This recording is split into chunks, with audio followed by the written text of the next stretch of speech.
We nourish our bodies daily with healthy food and exercise. What about our spiritual lives, friends? That needs nourishment as well. Isn't that so? I'm so sure. Well, today I have a meal prepared just for you. It's a sermon for your soul.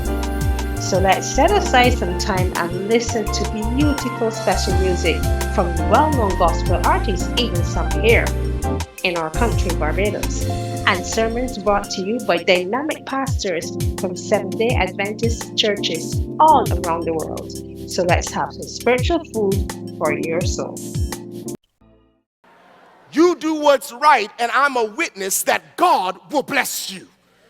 The Chaldeans obviously had political motivations against the three Hebrew boys who've been promoted to high office in Nebuchadnezzar's government. So here's Nebuchadnezzar. Is it true, O Shadrach, Meshach, and Abednego, is it true that you will not serve my gods or worship the golden image that I have set up? Is it true that you will not bow down?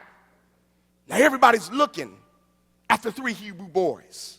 Now, the three Hebrew boys, they could have dodged the question. They could have tried to change the subject. They could have offered a word of excuse for their actions because in a time of test, it's easier to think of excuses that seem to justify compromise. They could have said, we're in a different place. We're in Rome. So because we're in Rome, let's do as the Romans do. But they knew that God was omnipresent, which meant he was the same place at the same time everywhere, and that he has unlimited jurisdiction. Lesson number 2, we must do more than perform acts of religious obedience when we have an audience, because what's done in the dark will come to light. They could have said, we will lose our jobs. We'll lose our standard of living. Oftentimes, when God blesses us, we make the blessing an idol and compromise God to keep what we have.